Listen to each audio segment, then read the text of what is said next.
Hello, everybody! If it's Wednesday, it's Warhammer, and that must mean it's time for another episode of Warhammer Weekly. Joining me always is my new, apparently constant co-host. Oh, see, and Tom didn't mute his computer. No, see, hold on, stop. You can't mute a video before it goes live, and it's delayed. And so when I don't have a microphone, that's a problem. So I apologize, everybody. I am doing this show on the road, and the consequence of that is weird setting and background noise. I apologize. That's right. As always, we bring you only the most professional show on the internet about Age of Sigmar. That's what we're here for, folks. Nothing but constant and unending professionalism. That's what we do here. It's top quality content. You just can't find better. Yeah, it's the best there ever was. All right, well, tonight we're going to talk about the best starter armies for Age of Sigmar. And I'm going to say right off the top, if you're excited, don't forget to hit like. Don't forget to subscribe, do all those fun things. I never say that before the end of the show anymore, but now I'm saying it now. So hit the button, click them, it's fun. Tom, let's talk about the news. Yeah, so how about that rumor engine? How about it? This is actually a pretty cool rumor engine. It's like a creepy old hand with a stick, and it's some hero, or perhaps perhaps a future cursed city model, perhaps. That's how it reads to me. I would be totally down with like a crone style model. Could be. Friggin' sweet. Yeah, that'd be good.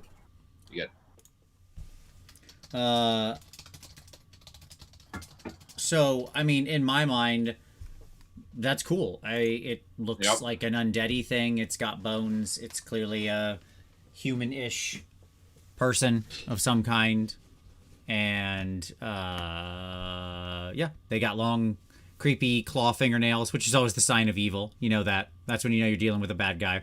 Well, and the bone bracelet. That helps too. Sure. It's not a bone bracelet. It's on the stick. Is it on the stick? Yeah. Okay. Yeah, I guess it is. It's like a real walking stick. You know, it's got the big hook to it and stuff. But, yeah, sure. Very ghouly. So let's hope for some kind of, maybe a flesh eater cursed city hero. How about that? So yeah, I can see that. Sure. All right. What else we got? Survey says the Golden Demon was this last week. We got some sweet looking models. How about that Slayer sword? Got a giant. Man. Absolutely. I'm just going to kind of scroll through here. Did you have a particular favorite from the lot? I mean, I'm not going to lie. Like it's the Slayer sword. Okay. Because for me, I love the Kraken. I always loved, more than the rules, what fascinated me about the Kraken Eater was the sea and like the iconography and all the stuff that would go along with that. And so I love that they tied it in and had it fighting a Charybdis. That is just it's a terrible match for the Charybdis, but in the lore, like the Charybdis is like a sea-dwelling Hydra-esque sea monster. And so it was just such a great, appropriate kind of in-world presentation of like a duel. So I was in. Absolutely. I mean, a lot of really creative stuff. I mean, Albert Moretto Font. I've never met the man, but his stuff was next level. I truly love his little goblin here who took gold in AOS single figure. I think he's adorable and gorgeous and wonderful. It was definitely up there in my favorites. Obviously, Lucas's like Skaven running down this wall. The vertical presentation was great. I think this was, I saw a lot of Lucas sharing beforehand as he was prepping up the thing. So, great stuff. Chris Clayton, who obviously did take home the Slayer sword with his converted normal Slann on Kroak's throne. David Aroba's Kragnos stands out as just being an incredible like expression of light and color. Just absolutely gorgeous. I don't like Lord of the Rings figures. Sorry. I'm sure the Orion made a lot of people jealous and nostalgic from Johan. This like Spike magazine Blood Bowl one, honestly one of my, like, probably in my top 3 easily. Really? I just love this thing. Yeah, it's so creative. Like the using the plinth to be the magazine frame and like having it just naturally extend into 3 dimensions, right?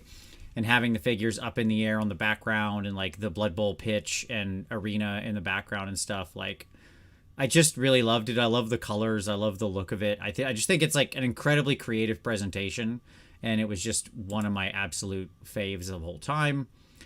You're right that the duel is just next level stuff, from the resin, which is unbelievably expertly poured, to the waves. painting Yeah. application. Yeah, I mean, this is just. I believe in the interview, Chris said he spent like 360, 350 hours ish on both pieces. I believe that. It's Sure. an endurance test to do something at this level. So it's just incredibly, incredibly amazing. Can you imagine getting to that point in the resin, the pour, with his foot, and then just messing it up? Well, I believe he didn't have to worry about that, because my understanding was he painted the feet or something like up to a point and then left them separate, unattached.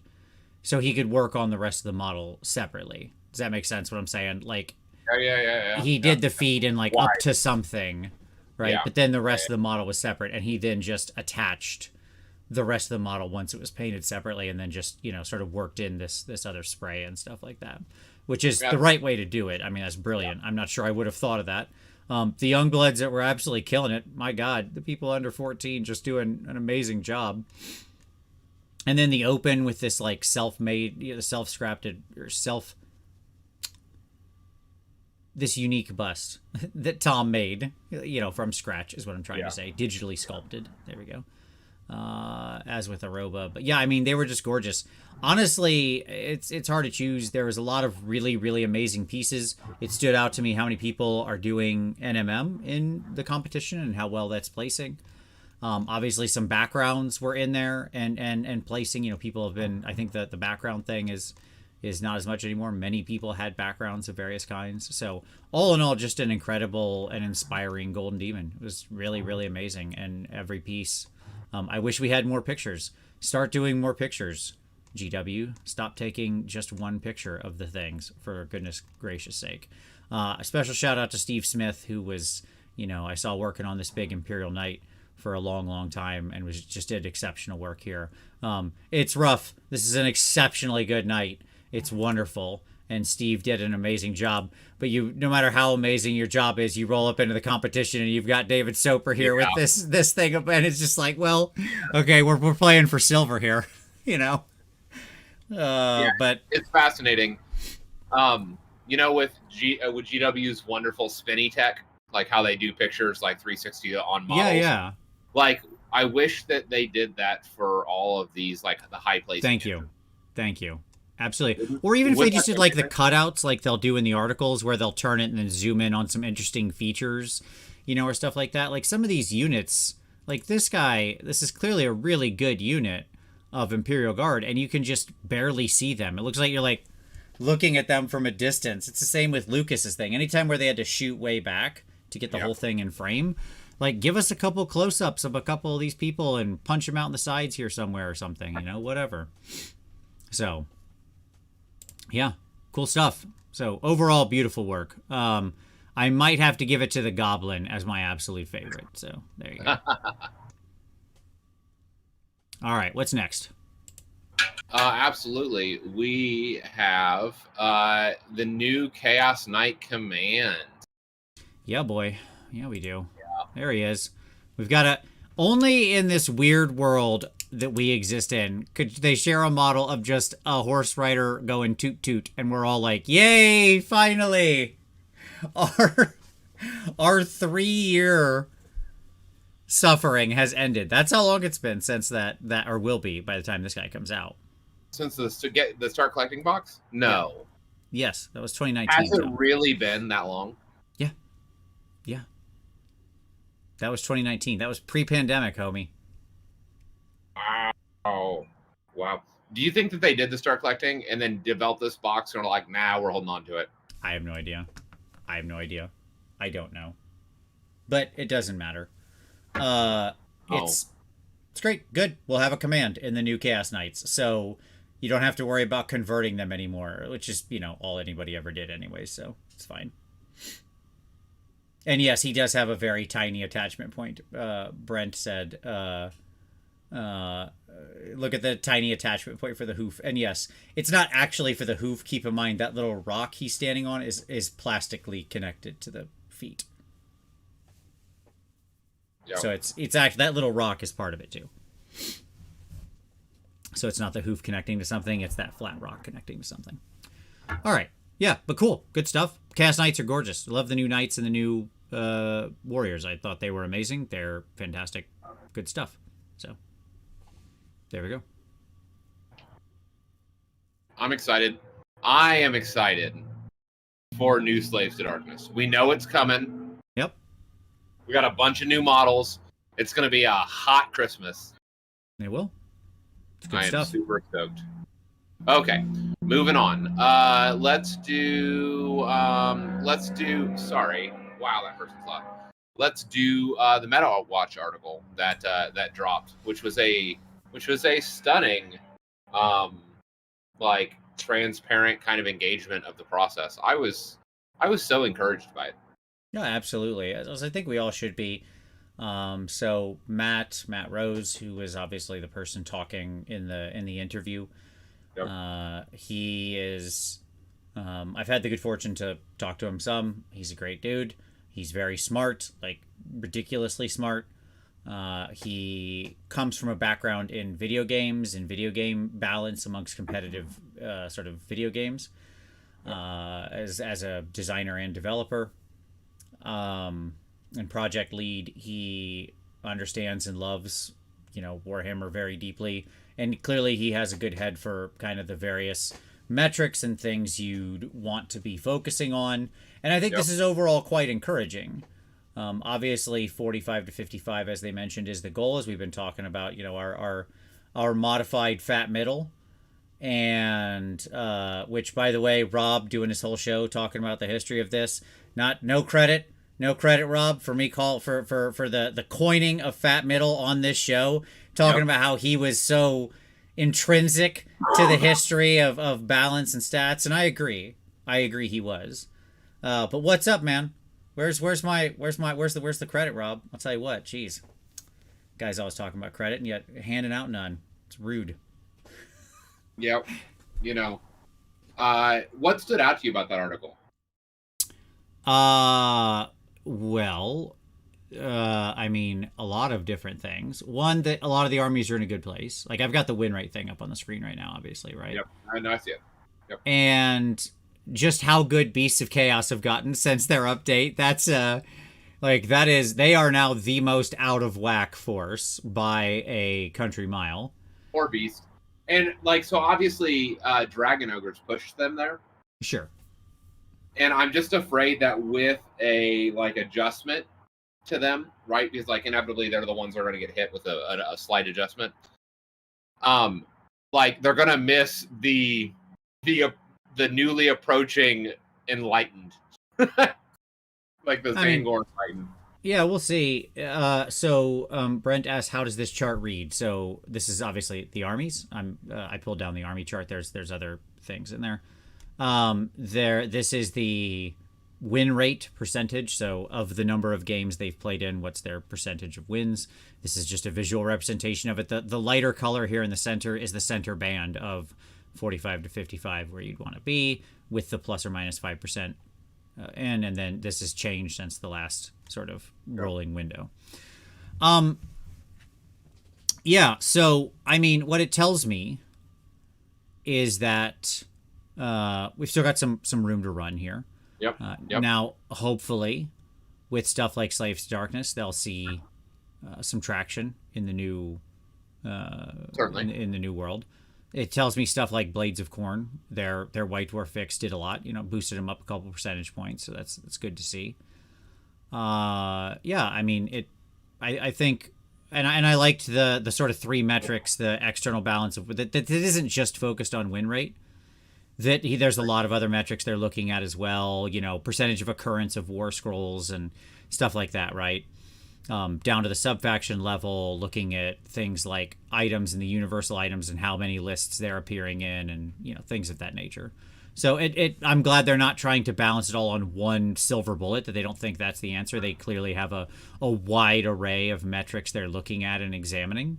I think it's easy when you're doing stats to forget about things like the margin of error, and which your stats have. Like, none of these percentages are real. They might accidentally be right, but they're not actually real, right? Yep. They're an amalgam representation of a middle point, right, with a plus or minus 5% margin of error. And I think, and he called that out in the interview, which was correct and good, and shows that he understands sort of what he's working with. And yeah, so I mean, overall it was good. Yeah, that was all the stuff that stood out to me. What about you? For me, the two big data points that stood out, one was a funny insight and one was like a genuine one. So the funny one was their statement that the goal for like core items and enhancements was to be at 10% or less for any given item. Mm-hmm. And I was like, whoops, thinking about things like Arcane Tome, right? Sure. Although I do wonder how far out that is. I bet it's less than you think, but still more than 10%. Well, I'll bet it's a 20%. Like, I don't think it's 70, but I'll bet it's 20. Sure. Right? Sure. Which is like way outside standard deviation for what you're looking for at that point. Sure. And so that was the one that was a funny insight to me. The interesting one was that I think this goes to show just how sometimes very small tweaks can have just like such significant impacts. 100%. And I'm looking at Beast of Chaos here, right? Like, it was simply a War Scroll terrain update. Yes, plus a monstrous action, I would argue. The monstrous action that gives them the either 1 or D3 extra summoning points every round. The primal call that their monsters can use. Like, that's a big deal. That's a lot of extra primal call points. It is. But no, yes, it is one War Scroll update, plus that is doing a lot of heavy lifting. Yeah. I don't disagree. And so it shows to me that, like, sometimes we can get at the core of an army, of fixing the core of an army with small adjustments. Sure. If you can figure out where that is. Right. And finding that fulcrum is not always easy. By the way, everybody's going to have opinions, right? And most of them are wrong. Like, if you go and ask most of the community, they'll be like, yeah, you just need to fix this one thing. Oh, yeah. You don't ask the community for those answers. Like, sure. In general, because, again, as we've talked about many, many times, the community is terrible at balancing. I mean, it just shows it's really hard. Like, I think in that case, yes, they seized on this one thing, which, by the way, I'm not opposed to making faction terrain actually useful. What a novel idea, right? But it's clearly manifested in real power. Like, Dogers under the power of that terrain piece are just killers, right? It's not that they're unbeatable, but they are way out of whack. Like, they are the most out of whack army, right? So, yeah. But I'm not gonna lie, I have been very excited about the possibility of a Zangor army after the Siege stuff. Sure. So, yeah. Yep. All right, but yeah, I at the smartest thing he said in there, and the one I completely agree with, was this is an iterative process. It's going to be something we push on small amounts, watch for changes, and so on and so forth, right? They don't think they can fix it overnight. They don't intend to fix it overnight. They know they've got to do constant tweaks, shuffles, moves. I think that's exactly the right way to go, especially as we get tighter and tighter. How amazing are we? We're at like a year into Matt's work. Is that right? I guess roughly, yeah. Yeah, probably. I think they were hiring for the position last spring. So I'm guessing he probably started last summer, like the prior summer, right, of 2021, which means we're probably a year into his actual active work, six months probably into actual, like, full on balancing, and we're within like a standard deviation of most of on most armies. Like, we're very, very close. So I've been very impressed. Absolutely. And then we'll see. And I mean, obviously we've got a battle scroll coming up soon, which I'm sure will change some stuff up. And we've got a Slaves book coming soon, Slaves to Darkness. We've got a Sons of Behemoth book coming sometime soon, right? So like, things are going to move. That'll move Legion, that'll move S2D, that'll move Sons. We've got an Ogre book coming soon, so like we're going to see some movement here. It'll be interesting to see what happens. So I am excited. Yeah. All right, what's next? That's news. Okay, cool.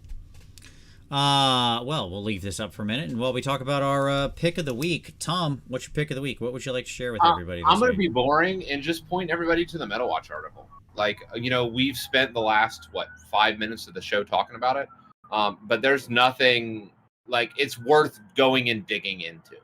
Yeah, I actually listened to the 16-minute discussion from Matt. Yeah. Sure. There's a podcast, 16-minute kind of YouTube video there, and I would encourage you all to check it out. So it is worthwhile to listen to them kind of reflect on this. Yeah. Autumn, they do roll the battle scroll changes into the app. The battle scroll is just them collected, but they do roll where appropriate. They do roll the changes into the app, like where they can. That is to say, sometimes like if it's a rules change or a points change, those roll into the app. My pick of the week is going to be for a future video that is not out yet, but that I watched today, and I know will get cut into a video, but that is coming in the future. Because I watched Trevarian, who is a fantastic miniature painter, an ever-chosen winner. He today did a nice live stream on YouTube. I don't know if the stream is still up, but it's on. I know he always makes them available on his Discord, which anybody can join. But that video, he reviewed all the Golden Demon winners and talked about them in depth and what he liked and interesting things he noticed. He obviously has a great eye. He's won many a Golden Demon himself. And so it was just a really interesting stream. It's really great insight into sort of, what the judges are probably evaluating and so on and so forth. He's going to cut it into a video in the future. You can go watch like the VOD on his Twitch or whatever now if you want to watch the long form version, or you can wait, but I'll link his channel down below. It was a great discussion, and he answered a lot of the chat's questions and stuff like that. So check it out. Trevarian's an awesome dude. Okay. Let's talk about some hobby time. Tom, you're on vacation or something. You still getting that hobby in? You got stuff to paint. You have more time than I do. Before our tournament. This week I did some heavy conversion stuff. I sent you the photos, but I didn't send them for the show. I just sent them in general. Did some heavy conversion work on a invocation. Got way more into that than I anticipated. Doing converting an Infernoth into a full-on Magmadroth crawling out of lava. And so I spent a lot, way more time than I should have on that. But so I'm working on that for Havoc, as well as my Warlord are the big things that I worked on this week. I'm doing modeling and cutting and converting. Nice. Well, it's a very busy week because we're going to Holy Havoc in a little while. And I will have much less time than you for that tournament. Because a full week before the tournament, I have to go to. I'm going away with my wife, but I'm going to a work conference for a week. So I will be, and I get back the night before we leave to go to the tournament. So I have one full week less of hobbying. And of course I have to get content ready and that kind of stuff. So I did manage to just paint a little fun thing in the middle there for myself that was just for me, which is this little Deathmaster dude, little 3D print Deathmaster guy. He's fun. He's a little jumpy boy. I am testing out some schemes for my Votan color scheme. That is for a video. So that is getting made. I have to finish that video before I leave. It won't come out for a while, but I need to finish it. And then I got my Warlord assembled. And need to get her painted, as well as a display board made and a book printed for our army and everything this weekend. So this is my Warlord for Havoc, which is the new re-release of the Spider Demon Prince sort of model from Creature Caster. She's very cool. I did not assemble her with all of her punchy claws. She has more punchy claws. I don't like all of the punchy claws. Looks like a Keeper of Secrets to me. I mean, it's smaller. It's certainly you could. Like, I'm sure it would be a perfectly fine proxy. Are you playing Slanesh for Havoc, Vince? To a point, an S2D version of it, apparently, as we just decided right before this call. I mean, I was playing S2D, and then we said, "Do you want to go Slanesh?" And I was like, "Yeah, sure, that's fine." My arm was painted to be either Khorne or Slanesh. It was me going, dude, that your Warlord model is a Keeper. Don't you dare say that you're playing Khorne. That was actually. I mean, look, she's a Demon Prince. Okay, I don't know what to tell you. Grim Darkness. What are my thoughts on the Votann range? I absolutely love them. I love the whole range. I think it's incredible.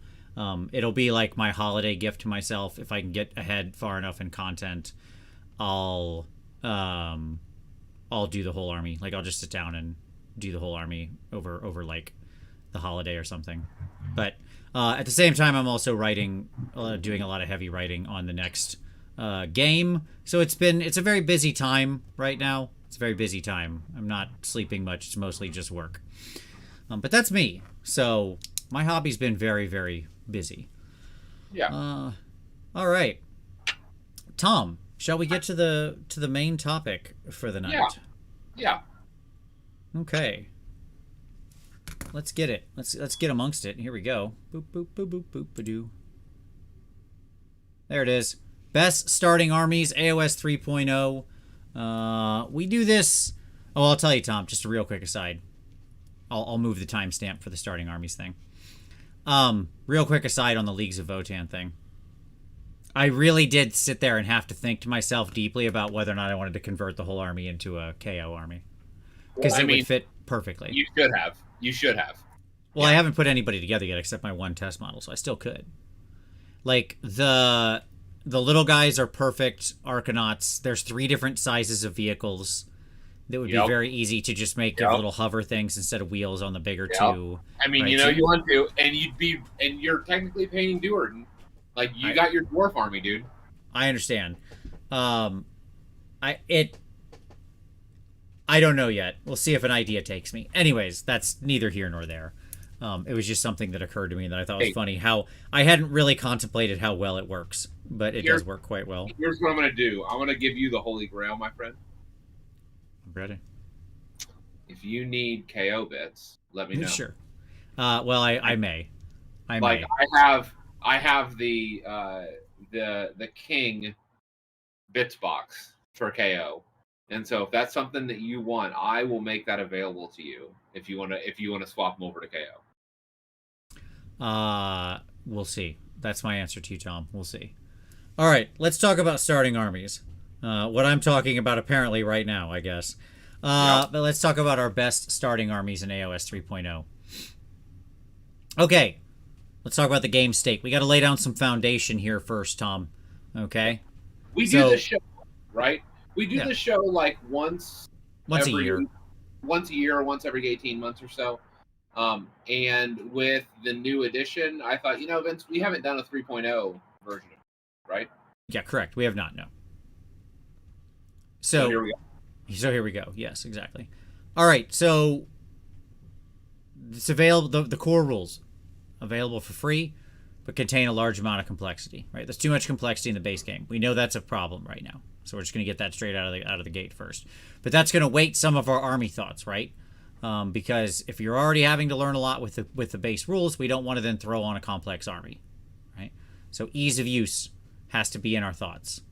Yep. The General's Handbook has heavily influenced the current play of what's good and what's not, but it's not going to be relevant to our ratings today. We're not going to worry about, okay? Because the GHB is not required, and at a deeper level, it's going to change, right? Like it'll change probably in December. Yeah. By the time a new player gets their army painted up, the current GHB will not be relevant. That's just simply true. Right. So. And hopefully we've got a simple battle pack out as well that will allow people to just play by simple rules and not have to worry about all that crap. So that'll solve all those problems. But again, not going to take that into account. So what metrics are we using to decide this? We're going to base it off cost, ease of collection, access on the secondary market, rules complexity, all those kinds of things. All right. And traditionally, we've done painting complexity as well, right? Yeah, absolutely. Yes. 100%.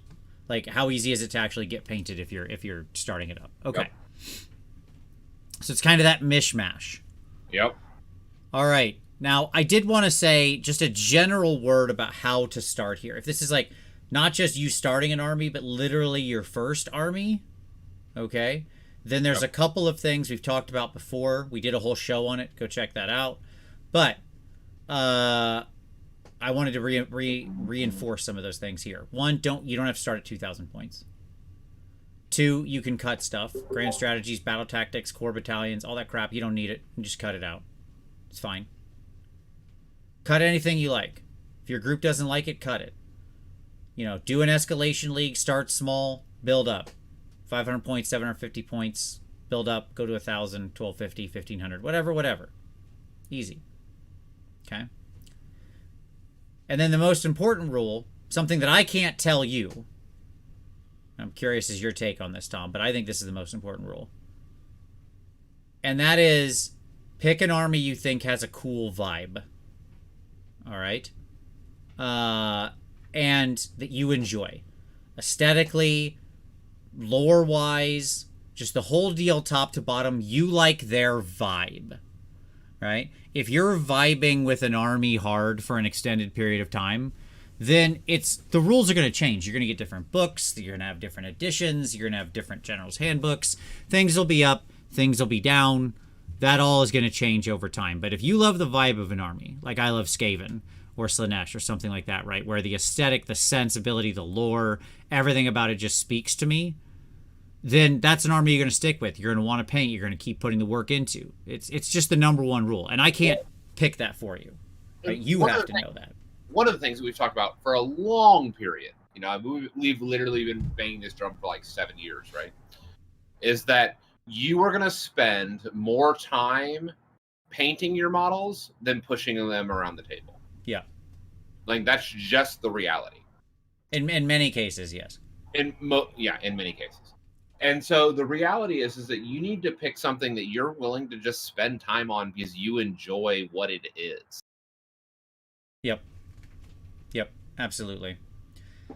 Like, it's just the most important rule. It's number one, and I will never be able to tell you what that is for you. It's every army is going to speak to each individual, like, on a personal level. And what was so fascinating is that sometimes you may not know what's going to speak to you or not.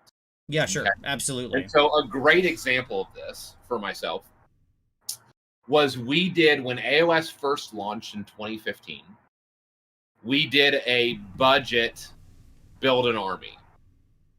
And so everybody got to spend $50 on their army over the course of every month. Was it for 6 months? Yeah. Yep. So we spent $50 on our army every month for 6 months, I think. Or was it 100? I don't know. Regardless. And I knew that I could get dwarves cheap. And so I was like, sure, I'm going to paint a dwarf army. And, like, I fell in love with those little bastards. Like, I fell in love with painting dwarves. And so when KO dropped, like, my pump was primed, right? Like, I wanted to paint I wanted to paint Slayers, right? And so, like, that's what launched me into the KO Fire Slayer debacle, where I have like 15,000 points across 3 armies of just dwarves. And that's not something, like, conceptually I had fallen in love with. Like, the idea I made, I fell in love with, right? Of the dwarf pirate, like, long drawn Slayers reimagined. Like, I fell in love with that. But in general, I had fallen in love with painting dwarves just because. And I know you had a very similar experience as well, right? Yeah, I mean, Ironjawz, right? Where I didn't know I was going to love it until I got the idea behind it, and then it all came together. I mean, that was the same project we did together there. And, you know, but once I got into those boys, like, their expressive faces, the big awesome armor, like, you know, it just spoke to me. And now I'm with Du Bois. So I'm a destruction player now. So we's all destruction players now. So there you go. Okay. Cool. All right. Now, Tom, before we get into our ranking, we're going to do a little tier listing type of stuff here. Ooh. We're going to go through the start collecting. You ready? Okay. Yep. Okay, so I've copied in all of the start collecting, and we're going to do this. We're going to do a lightning round of rating these things as to whether or not they're worth a buy. They can only be totally worth it or crap. That's it. Did you send me this present? I did not. I didn't send you this present in advance. I'm sorry.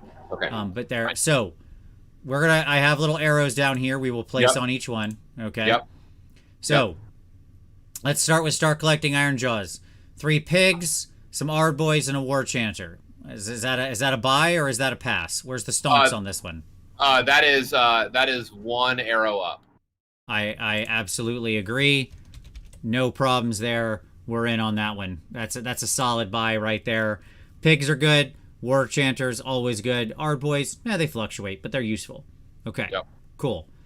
Next up, start collecting Stormcast Eternals, the Thunderstrike Brotherhood, which is Liberators, some of your original recipe paladins, the Lord on Dracolith, and 3 prosecutors, the Hammer Boys specifically. I want to give it an arrow up, but I can't. It's an arrow down. That is correct. It is an arrow down. This we didn't know. I mean, kudos for still being the cheap one at only $85. Yeah. But that's going to be a pass for me, dog. Unless you're deeply in love with all the original Stormcast sculpts. You get a Relictor. You get a Lord Relictor in there too. Like, let me point out, you actually get a second hero. You do get the Relictor. One of the only places you can get the Relictor. I'll also point out. I mean, not worth $85. So yeah, when I looked at this, I was like, well, I'd use 5 libs, I'd use the prosecutors, and I'd use the Relictor. But the other 2 units, not so much. Yeah, remember, this is a nuance-free zone. Yes. So you can kit bash a Relictor out of almost anything. So it's not a big deal. Start collecting Slaves to Darkness. We talked about it before.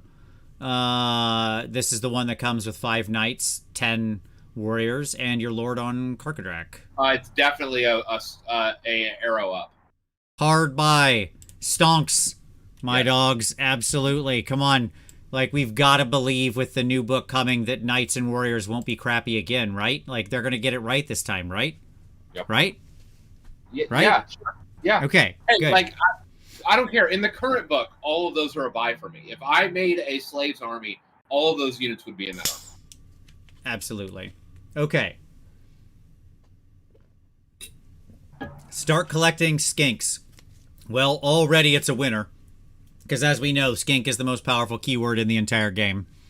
Not a joke. I don't see anything. There is nothing here. Is there an empty cell, Vince? Are you being funny right now? It's 10 regular skinks, a little skink star priest, the 3 pterodons, and a bastillodon. Yeah, that's a buy for me. That's a buy for me. Where are you at? Just on concept alone, it's a not buy because I don't think it should be an army. No, I mean, the reality is this: like, it's a good, like, those are all usable units. Yeah, the only questionable one's the 3 pterodons / ripperdactyls. Right. But the Basti, great. Skinks, great. Little skink star priest, great. All good stuff. A+ all around. Yep. So that one's a buy. Okay, we're in on that. Yep. Start collecting Gloomspike Gits. You get your Loon Boss. You get your Squig Herd. You get 3 Rock Trolls. Nope. Wow, you're down on that one. Nope. I'm out. Okay, this might be the first one we have a true disagreement on. I'm up on that one. Okay. I mean, I like it for painting. Well, yeah, obviously all these are gorgeous models. Yes. Let me tell you why I'm up on this one, Tom. I'm buying into the stonks market right now on these boys. Okay. Yeah, because they're so low, they have to get get better. Exactly. Yeah, you're buying in low, right? You buy the dip. You buy the dip, Tom. Yeah. My problem is that at least in the current rules, none of those units actually play together. Sure. Like, none of those units can interact at all in the game. You may as well have like an Iron Jaws unit, a Sons of Behemoth unit, and an Ogre unit there. Like that, they are not. Yeah. No, thank you. You win. That being said, if you're a gambling man and you want to buy the dip, I'm telling you, pick this bad boy up now, okay? Sure. Like, Sure. yes, you're right. You're right. Currently, it's like 3 different armies. It would be like if the Start Collecting Orc War Clans book had a War Chanter, 5 Savage Maniac Boar Boys, right? And like 3 Bolt Boys. You'd be like, what am I doing here? What is this? Well, no, Bolt Boys are way too useful, comparatively. Yeah, sure. And 10 Scare Shield guys. Yeah, exactly. Yeah. Okay. Okay. I mean, that said, I like most of those units in multiples anyways. Like, so Sure. you could buy it, but in general, like, it just struggles as a box. Yeah, I know we said no nuance, but as always usual, a lie. It's, if you really love the army and if this is the one that speaks to you, this is a perfectly fine beginning investment in it, because like you're just going to need to get a lot of other stuff because you are effectively buying 3 different armies here for now. Yes. Yep. For now. We know there will be a destruction book for Gloomspite next year because duh. It's not like they've announced anything. We've applied a power we call common sense. Yep.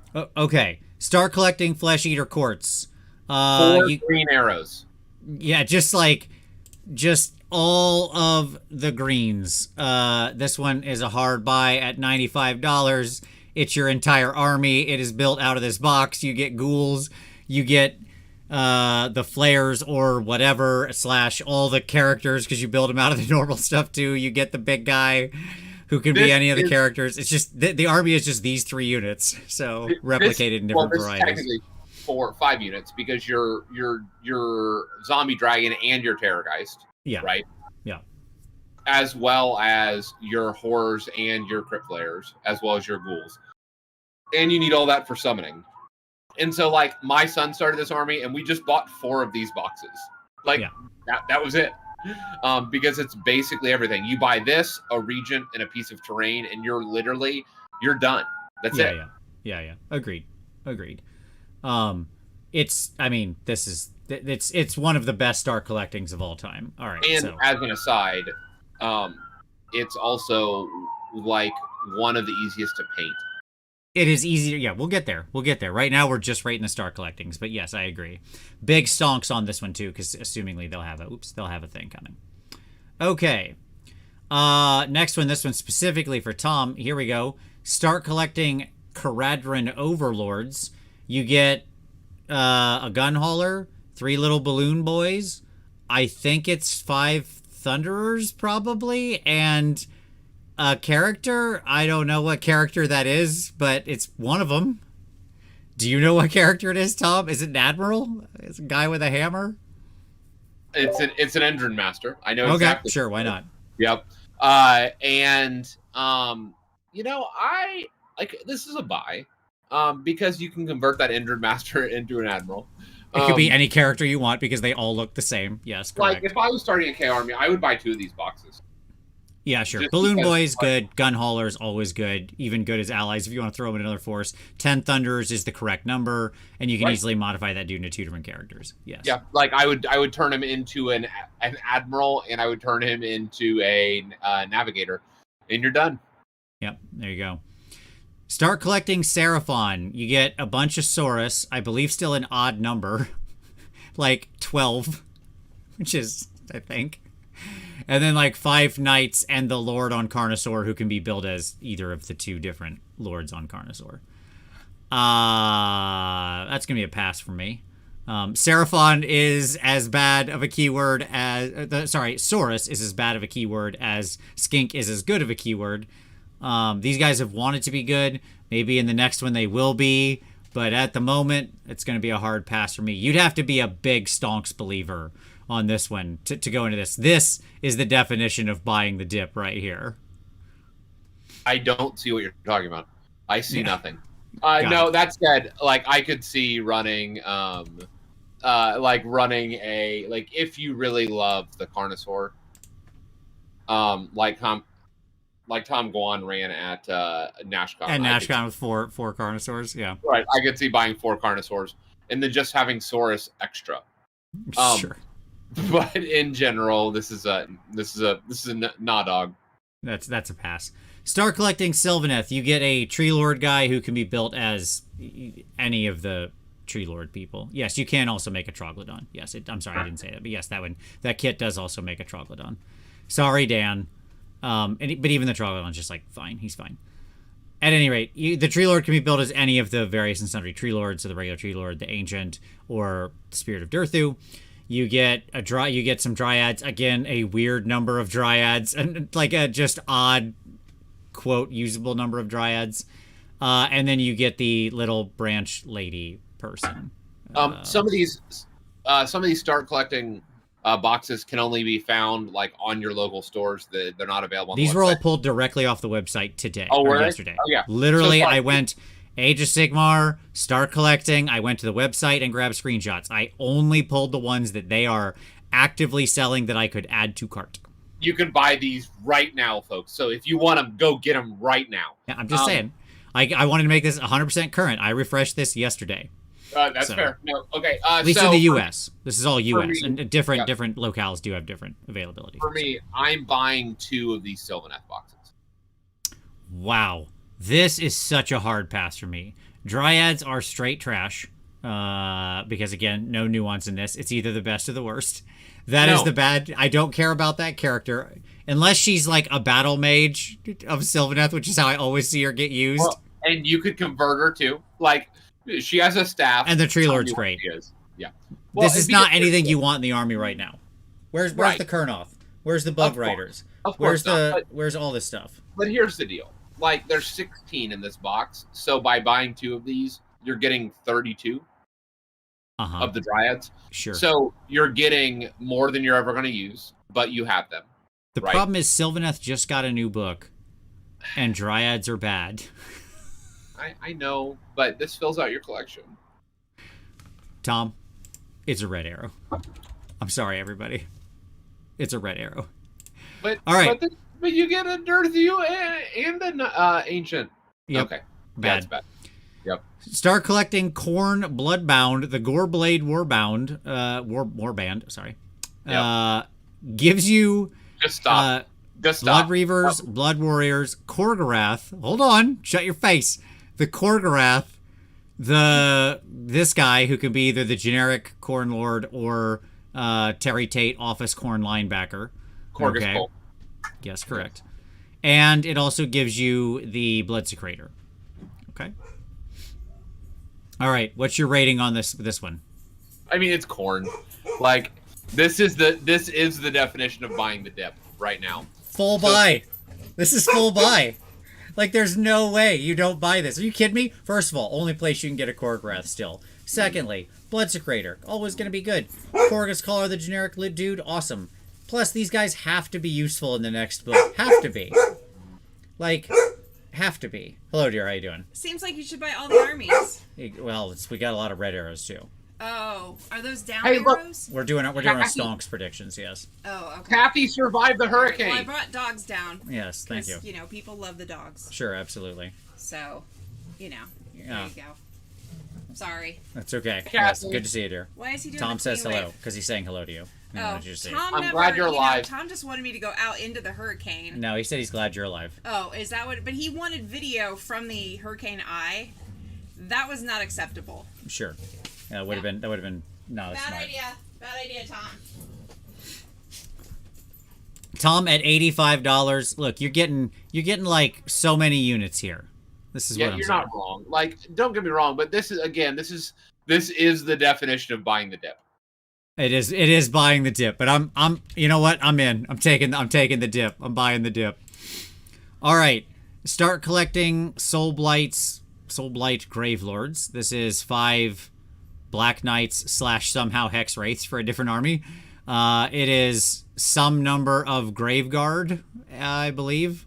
And then the White Lord on Steed, the new guy, like the new model they made for the. Are those Graveguard? Are you sure? Yeah, they're not the new skeleton, so they have to be the Graveguard. Oh yeah, that's true. Yeah, I'd buy this once if I was building this army.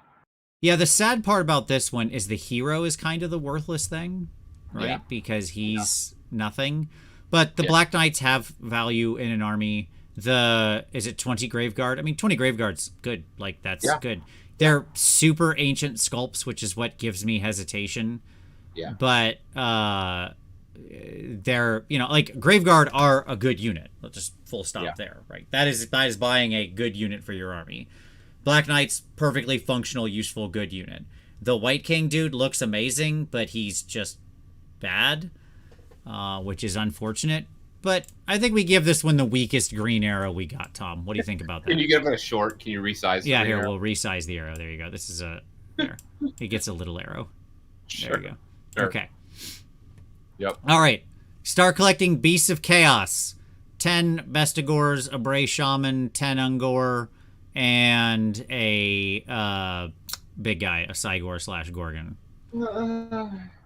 Yeah, Like- I mean, I'm in. That's fine. Because the reality is that with this, you get some summoning fodder, some Vestigor, and a summoning Cygor. Okay. All right. This is a tough one for me because again, we talked about Dogers, we talked about Tzeentch. This isn't the powerhouse of the current, sort of Beast of Chaos engine. That being said, besties aren't baddies. The Bray Shaman is frequently useful. It's really just that Gorgon Cygor that gives me pause because it's an old model and they're still. You can summon him. Sure. You know what? Okay. You sold me. There you go. But, it's also going to get a unlike smaller many green other arrow. armies- Right. Like, unlike many other armies, you can literally use all of these if you're playing, no matter what version of this army you're playing. We're going to give it a slightly bigger green arrow than the Soul Blight. There you go. But it's still smaller overall. Sure. Okay. All right. That arrow does look suspiciously nuanced. You're right. We better leave it behind before I become too much of a liar.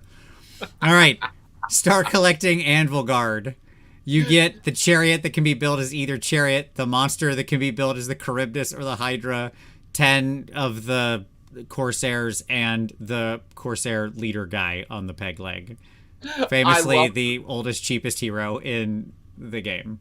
I love the shape of this army. Uh-huh. I love the models of this army. Uh-huh. It's a not dog. That's a this no. is the pass.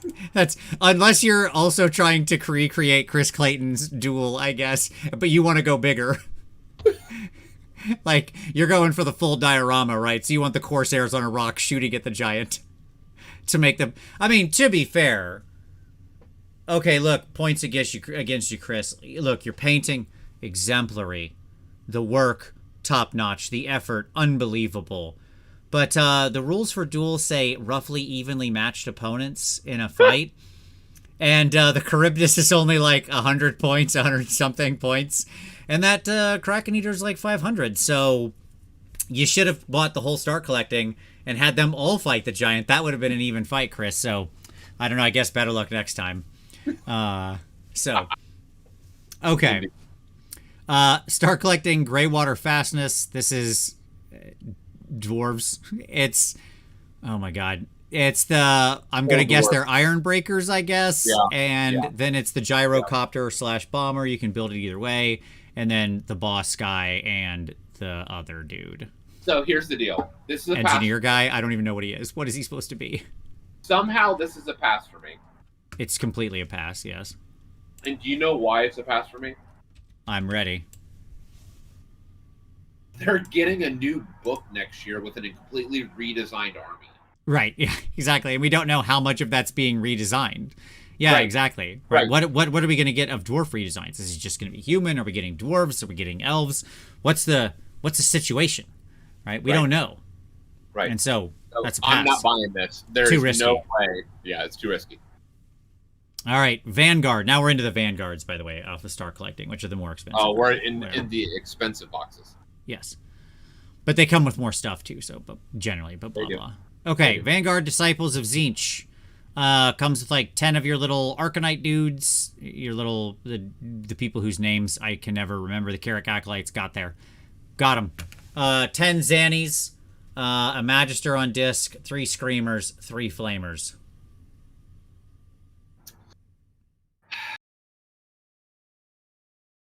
I mean, if I was playing Tzeentch, Uh-huh. I probably still wouldn't buy it. See, I'm in on this. I know, like, hear me out. It's a good, it is a good smattering of models, right? Yep. Like, you're going to use the Magister on disc. I would use the Zangor for sure. I would definitely not use the Karakakal. Sure. Which is I agree, they're the dead weight. Yeah, there's a large portion of this box. But I like the Flamers. I like the Screamers. To me, I look at it and go, Screamers, great. Flamers, great. Or at least good. Both battle line, optional in 2 of them. All right? Both something I want to have as options to bring into my army. Zangor, good. Magister on disc, one of the best heroes. Yep. Like, I completely came around on that guy since the review show. Yep. And the Acolytes, it's like, well, okay, I've got them. Maybe 10 of them, you never know, right? So Artorias Rex is right. This is a 1 buy. That's what this is. That's what I'm saying. That sounds right. It's a single buy. You buy it once, you're good. You feel good about that. Like, your battle line is definitely covered out of this 1 box. You get 4 battle line units in this box, potentially, right? And the hero's amazing. So, okay, cool.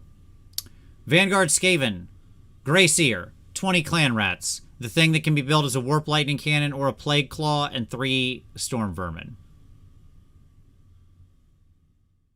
Where you at? What you thinking, Tom? I don't know, man. The answer is it's a buy. Clan Rats are always good. The current season it's a bit rough for them, but they're still like one of the most solid battle lines in the game. This is 1 unit of them, 20. At 100 points for 20 models, it's still one of the best deals going around in Warhammer. Storm Fiends are still Storm Fiends. They're still good. The Warp Lightning Cannon's a lot of fun and can be useful. And a Grey Seer is basically in every Skaven army you will build ever. Like, you'll basically never not include a Grey Seer. No. So, like, it's a stonks. It's a buy. Yeah, I don't know. Like, are we gonna use the Warp Lightning Cannon or the Plague Storm Claw? Fiends? That's the only thing that's maybe on the fence. And my answer is, yeah, it has some homes in some builds. It really does. Okay. Because you can have 1 engineer buff all of them now. They don't have to be tied together 1-to-1 anymore. So. Yep. Okay. Fire Slayers. I don't even know what's in this box. A bunch of dwarves. There is no world. I can't tell them apart at full scale. I assume it looks like some kind of Hearthguard, some number of Hearthguard, some number of Volkites, and a hero guy who has a banner. So I assume that's the banner guy hero. This is a 1 buy. Okay. Yeah, I'm going totally to you on this one. Yeah, and the problem is that you're getting 20 Volkites. Which, like, the problem is the market feels like is too many. flooded. Yeah, like, the market is flooded with Volkites right now. And you're only getting 5 of the Hearthguard Berserkers and or Oryx. But you are also getting a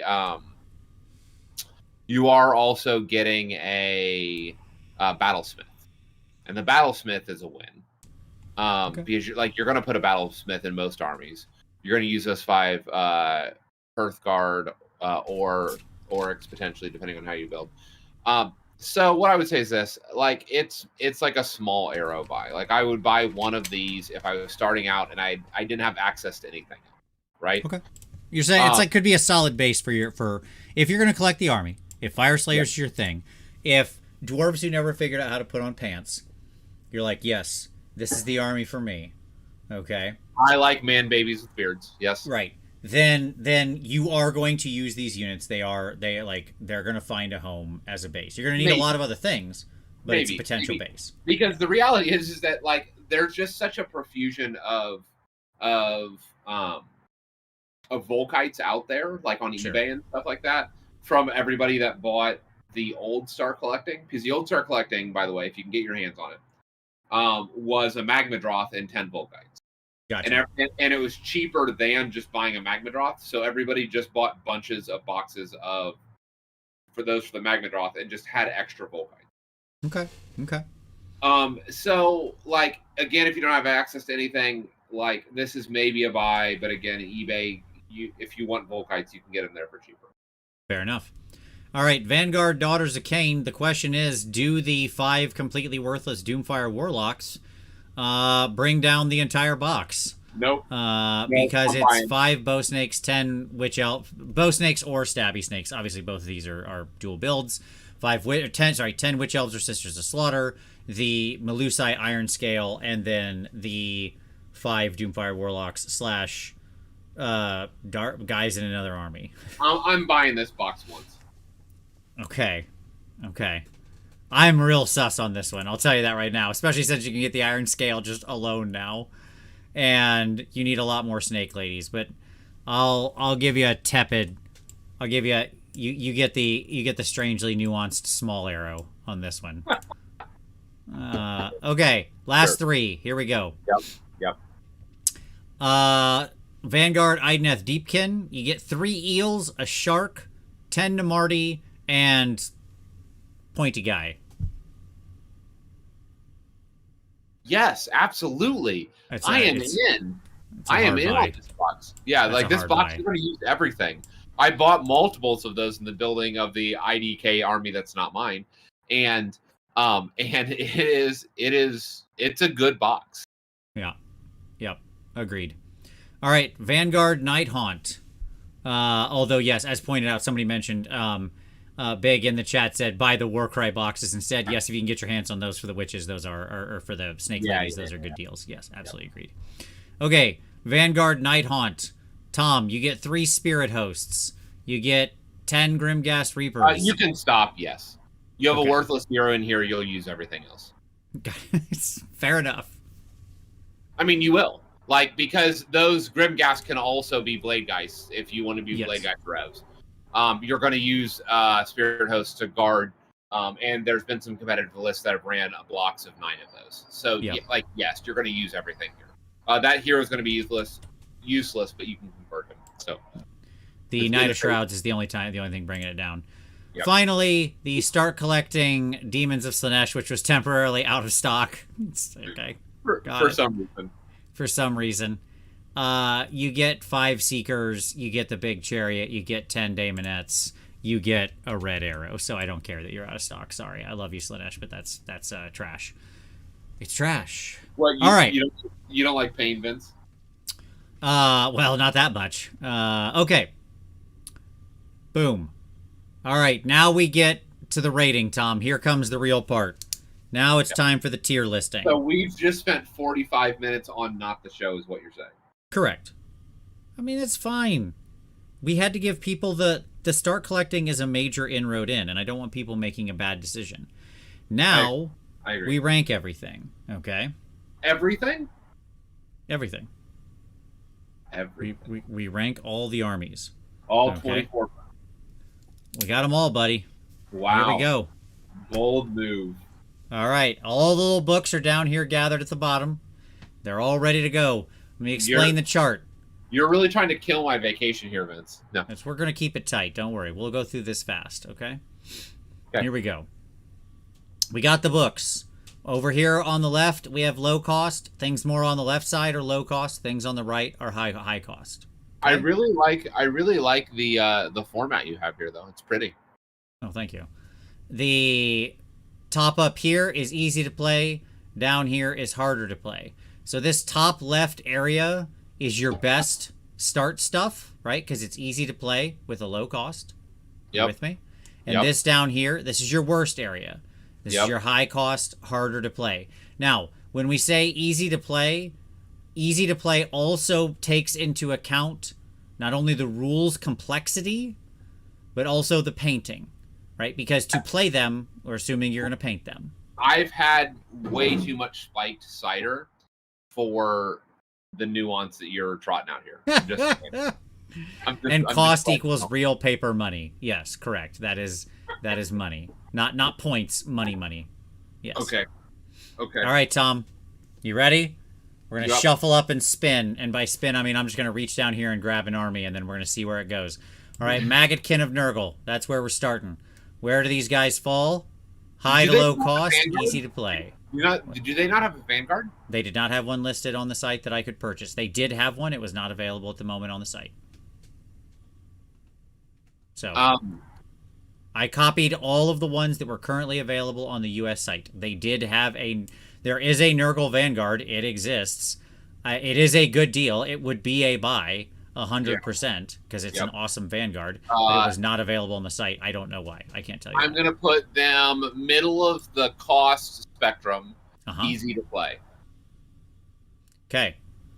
Like easiest? Where in the, like, just generally in this space? Where are they drifting? Yes, you push them forward. And roll dice. Okay. Right? Like, that is Nurgle. Hold on. Let me answer Manny real quick. Manny, the Slaanesh one was still on the site. It just said temporarily out of stock. The Nurgle one wasn't even, it wasn't there. There was nothing I could copy and paste. It did not exist. It didn't say, like, permanently out of stock. It didn't say temporarily out of stock. It didn't exist. It wasn't there. I don't know what to tell you. Now I have to check the Games Workshop website. Go for it. If it's there for you, cool. I don't know why. But I went to and selected Start Collecting, and it wasn't there. So I apologize, everyone. It's a buy. The Nurgle one is definitely a buy. There you go. All right. Okay. Like, go to the site, select the Start Collecting, and... Oh, I'm already there. And it is definitely available on the website if you just click Nurgle. Oh, is it? Those that don't know, it's 5 Blight Kings, it's 10 Plague Bearers, it's 2 Fly, 2... is it filtered so it doesn't show up in the Start Collecting? It only shows up in actual I don't Nurgle? know. I just clicked Nurgle. I just went to Nurgle. Yeah, see, I went to the just show me all the Start Collectings. It's my guess a is it might be a filter Scrivener issue. and 2 of the Fly LOA, the guys that you want. Yeah. Anyways, I completely agree with your point here, Tom. To me, Nurgle is, in fact, I might even move it a little bit up more in the easy to play area because it is a very forgiving army. It's a little slow in some cases, but nonetheless, it is very easy to paint. It's very fun to paint. Yeah, it was Tyler's first paint army, who was traditionally extremely afraid of painting, and yet got into it and was having a great time. I can think of no better recommendation. It's pretty easy to build lists. Most of the units are like about 250 points, so you just gotta choose your 8-ish units or something like that, right? Yep.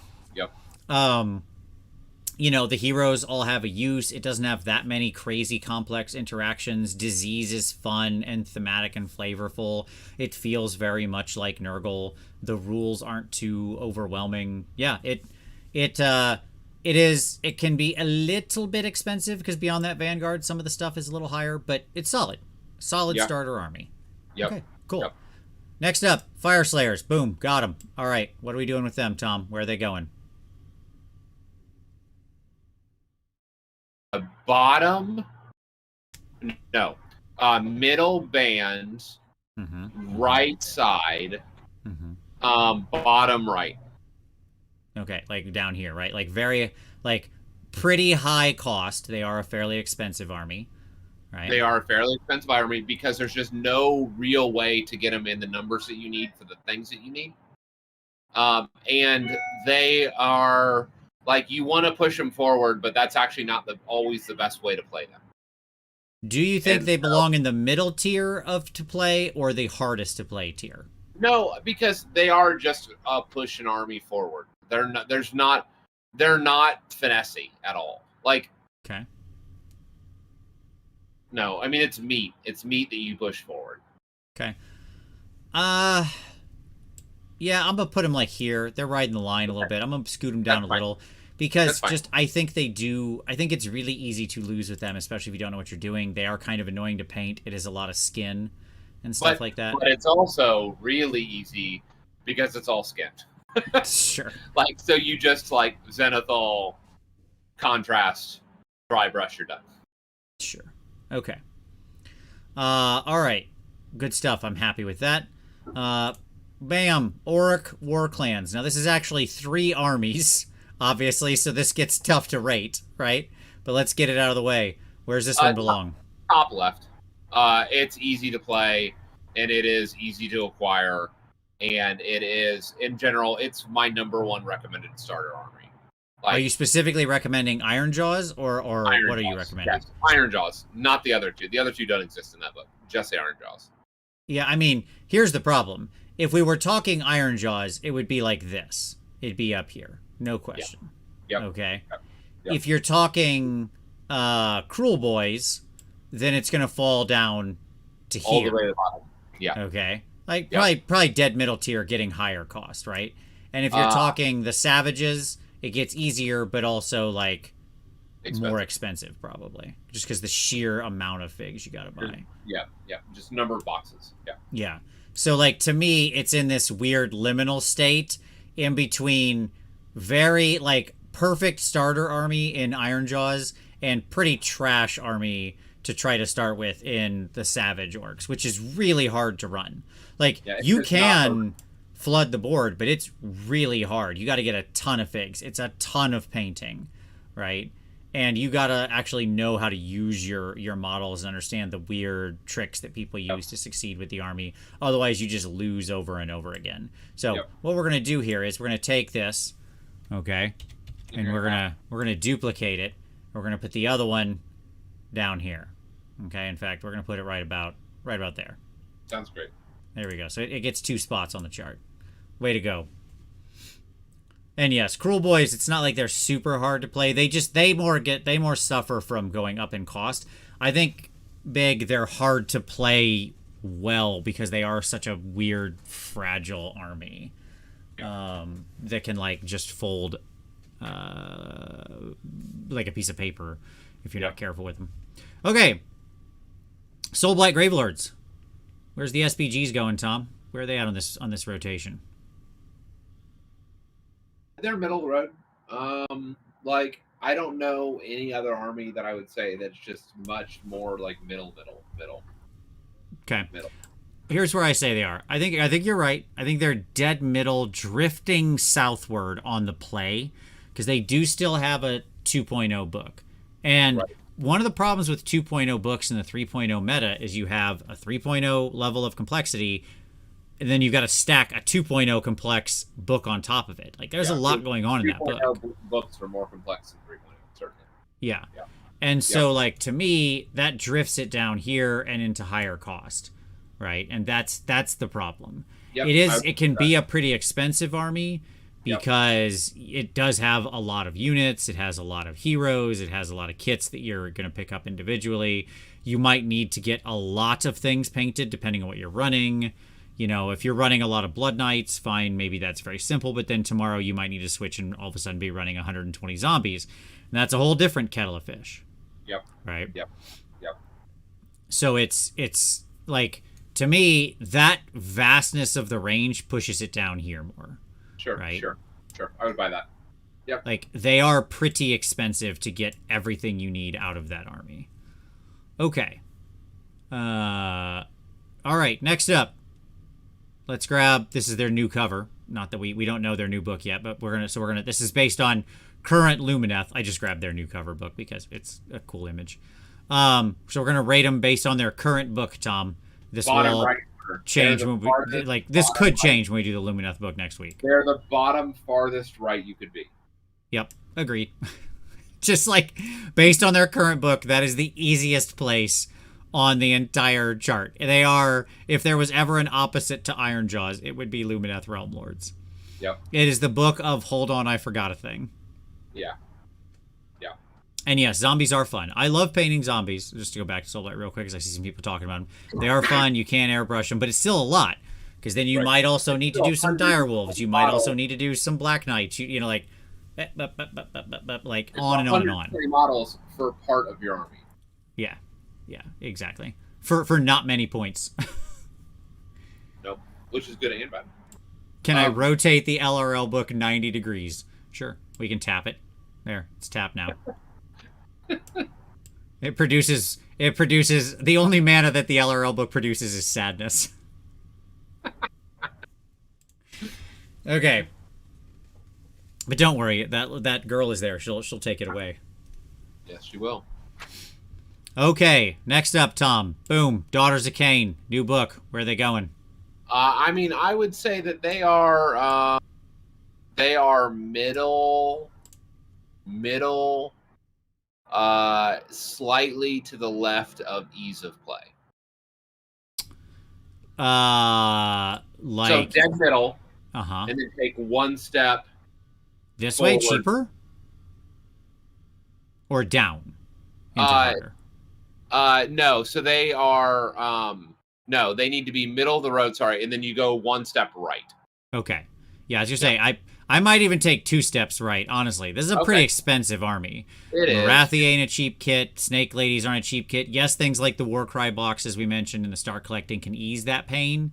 Yeah. But, you know, again, you have a lot of witches. Those are very expensive we're not base running kits. 90 witches anymore. Like, that's not the world we live in. I understand. I'm just saying, if you collect the army, you're probably going to do at least 30 or more. Right? Yeah, like you'll probably do 60. Yeah, and that's still, those are 65 for 10. It's not cheap. I remember. And like, on the, I will say, they also aren't the easiest play in the world, honestly. Right. They're very fragile. You need to be on the, like, it's a finesse book. And finesse book, anytime you hear the words finesse book, that, like, is worth 3 points on our scale. Right? And so, like, I don't think there's anything wrong with a witch-heavy strategy. I think a sisters/witch-heavy strategy can do very well. It just means, it's cool. It just means that's a lot to paint. A lot of very soft, you know, detailed figs that are all female skin and stuff like that, right? This is a tough army to paint, an expensive army to collect, right? Yeah. With a not the easiest play experience. All right. Ogres. Again, I grabbed the new book because whatever, who cares? It's a cool cover. It's just the new covers are cool. But we're rating it on the current book. So, current Ogre book. Where's it going?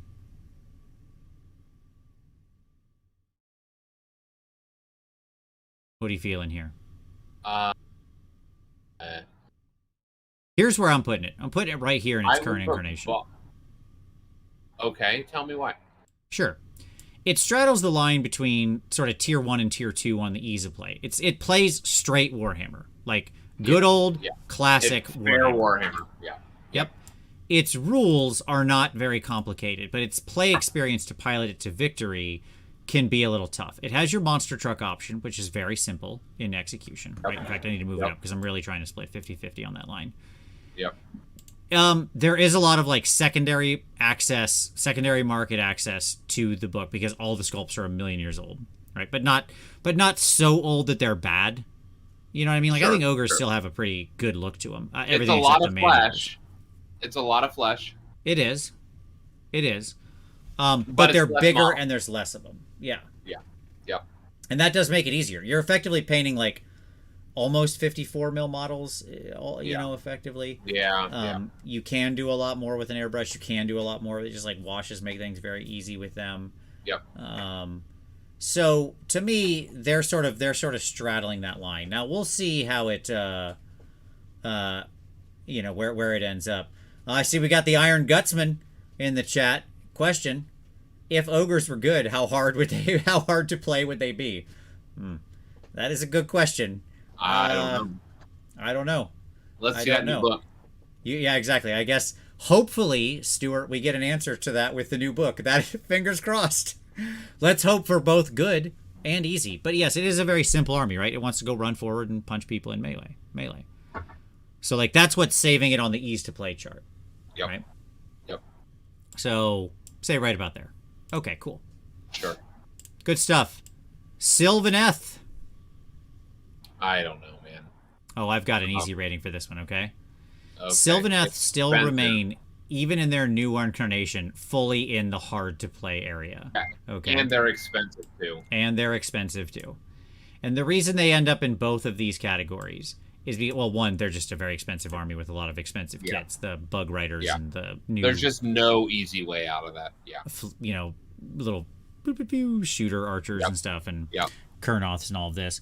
But they also rely on very strangely timed, fairly complex rules interactions with strike and fade, and all your woods you've got to buy, right? They moved up for the woods. Even, you know, you need less woods now, but you still need woods.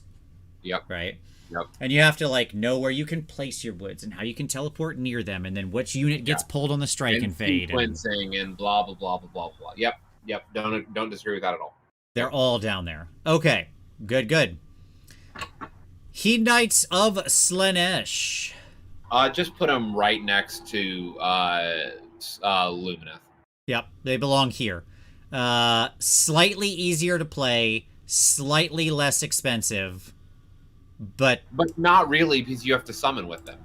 right. Oh, moving them back up. There we go. Yep, they're back up. You saw me. They're back up here. They're all the way over. Yeah. Ridiculously large range full of trap units that are like very expensive. Wild swings in what's good, one edition to the next, one book to the next, right? Just the wildest of swings. Keeper of Secrets is the best thing. You need 3 of them. They're utter trash. You need 0. You wouldn't even summon the thing. Okay. Mm-hmm. And you need it's a huge summoning army for, as we all know, Slaanesh, the summoning engine army, of course. So you just have to have a 2,000 point army is not valid. Yeah, you have to have a 3,000 point army to start. Yes, to start playing. Yes, indeed. So yeah, they're all the way down there. That is just a horrible starter army. Yeah. Okay. Very good. Boom, grabbing them. Cities of Sigmar. Where are they going, Tom? What are we doing with cities? Like, I think it's deceptive, because if I actually rate them on ease to play and cost, that's not going to actually represent my recommendation for them as a starter army. Does that make sense? It does. Because for me, I would never recommend cities. I had somebody actually reach out to me about buying the Anvil Guard box, because not Anvil Guard, buying the Grey Water Fastness. Yeah, the Dwarf box, and I was like, don't do it, because we just don't know what's going to happen in a year. One, very actually tricky army to play. Between the fact it has something like, I think off the top of my head, at my last count, it had 972 War Scrolls. I might be miscounting slightly, but I'm pretty sure I'm close. Yeah, and the fact that the range is so big that and then it can bring in 50 other armies, right? Can also have Caradhran and Sylvaneth and Stormcast. It's just like, sure, everybody get in here. Now, what's saving them is there is a ridiculous amount of secondary access to this stuff for old bad sculpts that are about to all go away. Right. So, like, you can get it cheap for the next year. Yeah. But, like, it's actually a difficult army to play with a ton of trap units, a lot of bad choices, a weak internal balance, right? Between all the different units. It is a rough army for a new player. Yeah, I can't recommend it. No. I'm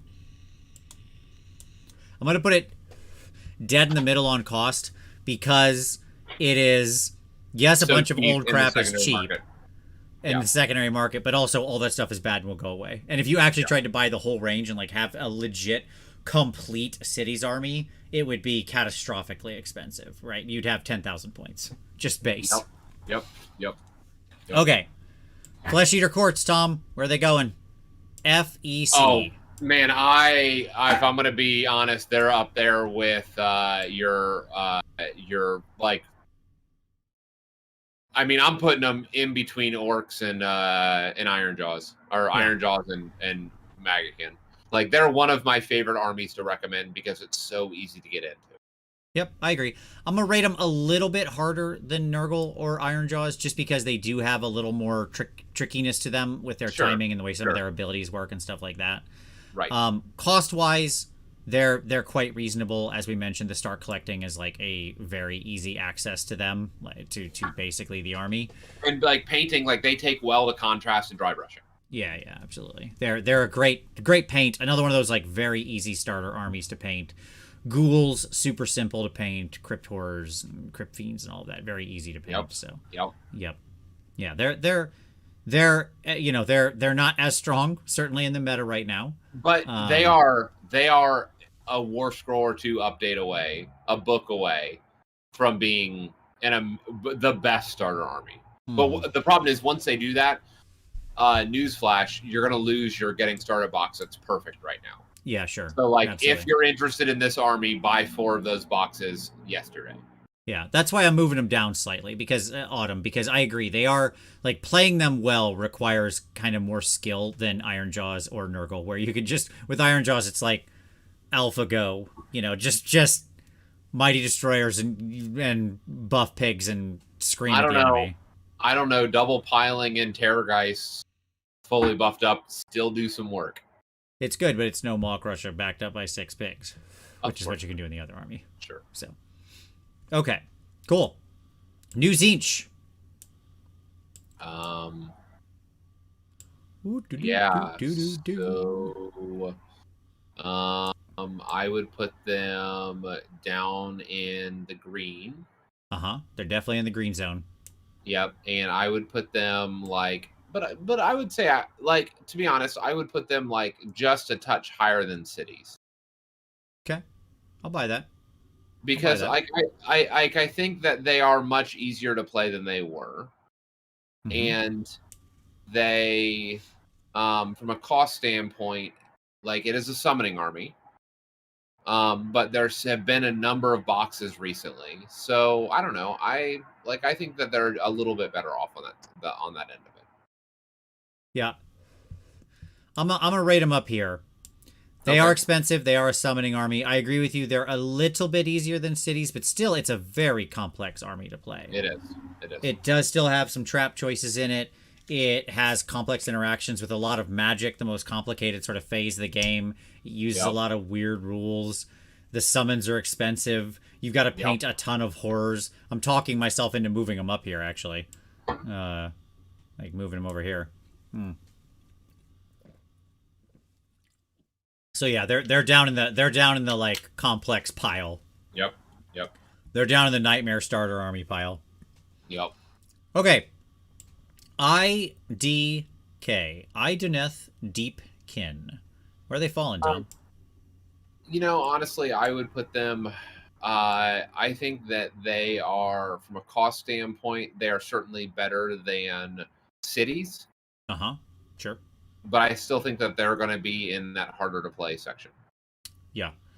I think they straddle the line a little. I think there is a little bit more fire and forget to them, right? So they're a little bit up in this zone and a little bit cheaper.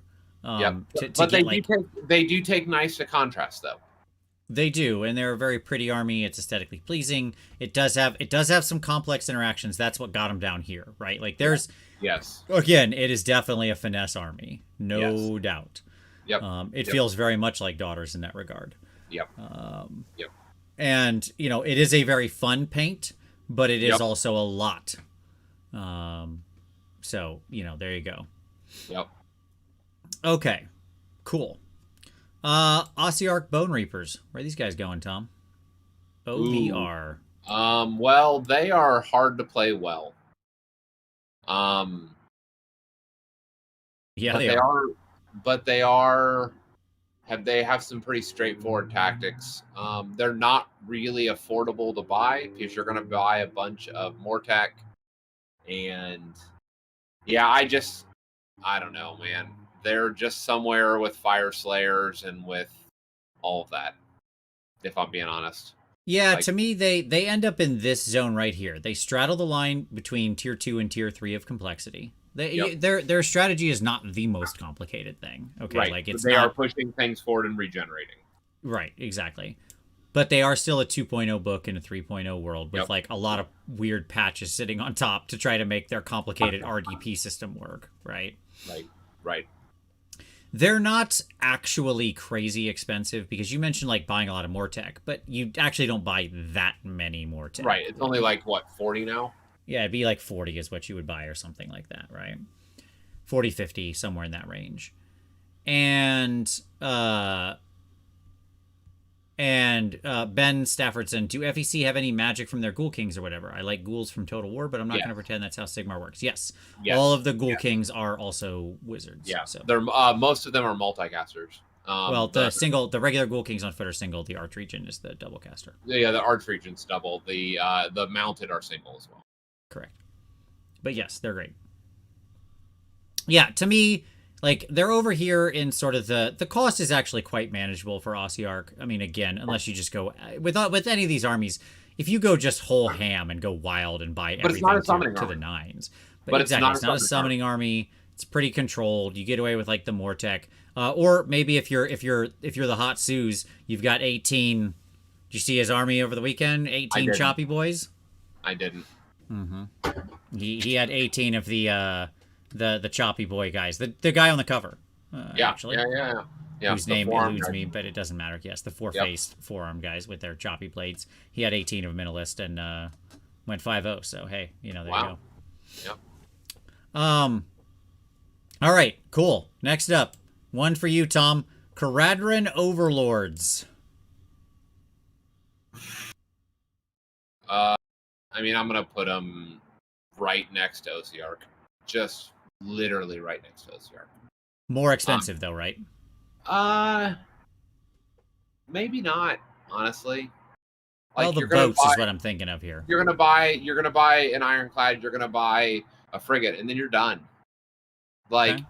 For regarding boats, you're probably not doing the fleet of 8 boats. You could, Sure. but most of the time, a mix of a couple of the star collectings and all that, it's not going to be as expensive. Your entire army is going to be 40 models. Yeah. Okay. But it's going to be but I guess it's not as hard because you just kind of push things forward and shoot. So, Yeah, that's why I put him firmly in the middle tier of complexity. Yeah. Because shooting is an easier learning curve. It's you just kind of, what's my range? 12. I move up to that plow. That's what I do. Yeah, but right? it's still a knife edge. If you make a mistake, you're done. Sure. Yeah. Agreed. That's why they're in the lower half of that section. Yep. Okay. Cool beans. Seraphon. Where are we putting our lizard boys? What army? Indeed. I'll answer since Tom doesn't believe Seraphon exists. They are way down here in the hardest to play. They're actually an extremely complicated army right now. I can't think, other than LRL, they have to be the most complicated 2.0 book that's just floating around. They're so ridiculous in their interactions and complexities and all the different rules stacked on top of each other, the different prayers and activate this and activate this and this buff and do this thing and double shoot this thing and But they've been around forever. They have. There is so, cost-wise, they're not actually that expensive to acquire. Right. They don't have to be a summoning army. Yes, you can summon. What you're going to tend to summon is 10 skinks if you're in the summoning build. Yep. But you're just as likely to be in Thunder Lizards, where you're just playing big stompy monsters. Yeah, right? But even their monsters aren't that expensive. They still have the old school monster costing on all their kits. And you can get most of the monsters from just buying the start collecting boxes. Right. Everything with the stick. Yeah, exactly. Everything you have at the Stegodon. So to me, they sit here cheaper than cities, but more complicated than cities. Yeah, I would agree with that. Okay. Alrighty. Stormcast Eternals. Top left. They are easy to play. I disagree. You got lots of options. There's a flexibility across the range. I still think that they are just simply one of the best starter armies in the game. Wow. So here's what I'm saying. They've lost a whole tier. I agree with you. They should be on the left side. There is a million options to get these guys on the super cheap now. Okay. Yep. The secondhand market is flooded with them. You can go buy brand new Dominion boxes. I've seen them on sale for $100, right? And it's not like you're getting stuff you're not going to use in those boxes. Yeah, right? you have stuff that you can use. It is a forgiving army. It is. You got a lot of guys with good saves. You got a lot of easy sort of mobility options and drop-in options. Yep. Here's the problem, Tom. You have 73 War Scrolls in that book. Sure, but the new stuff is good stuff. You don't need to worry about the other stuff. But not all. Okay. What if somebody says, I think Vanquishers are the coolest thing and go buys a bunch of Vanquishers? I think 10 Vanquishers aren't terrible. I think you're wrong. But that's my easy answer to that. The problem is that book has too many choices, too many options, and that's what loses them a tier, right? Okay, I guess, I agree. Iron Jaws, and Flesh Eaters definitely don't have a lot of options. 7 units. I understand. Yes. And Mag can definitely have more options. Okay, that's fair. That's fair. Yeah. There's just so many trap choices in this book. Yeah. But painting, easy, fun, great. Great time. They're very fun paints, right? They take a scheme well. Yeah. Yeah, absolutely. 100 good schemes out there. They have painting guides on everything. And they paint Yep. very simply for new players. They're a simple silhouette, right? Yep. Collection-wise, cheap as. Literally the only thing bringing them down is the fact that the book is just too All full of the nonsense. Yes. Yeah. There are 20 things you might play out of 73 scrolls. Sure. That's a problem. Sure. That's a problem. Okay. Gloom, Spite, Geats. Where are they going, Tom? It needs to be. Uh-huh. It needs to be almost. It needs to be to the left of Seraphon. Like way down here and hard to play, but Yeah. but not as expensive. Yeah. Because it's like most of the range, there's just tons of it. There's been a bunch of just random collector boxes Uh-huh. and stuff like that over the last couple of years that have been Sure. available with the newer sculpts. And You it's go back to the 90s for plastic goblin stabbers. Yes. yeah, it's fine. But it is a hard to play army. It's extremely tough. Yeah. Kelly says we need the Ale Guzzler tier, the new tier. So, like, it is an extremely tough army to play. You have keyword bingo happening everywhere. Your units are fragile and die super easy. You don't get any good rules. Yeah, I take that back. The base of that needs to touch the bottom of the map. Got it. We're kissing all the way up against. Yes. Pop. Yeah, because it just doesn't get harder to play just because it's not forgiving. Because you're even in army building, you're just trying to find synergy. Sure. All right. Beasts of Chaos. The beasts. I mean, I'm gonna put them at the same level as OCR. Like I could, and maybe make them a little bit higher cost than OCR because they are. I think they're up here.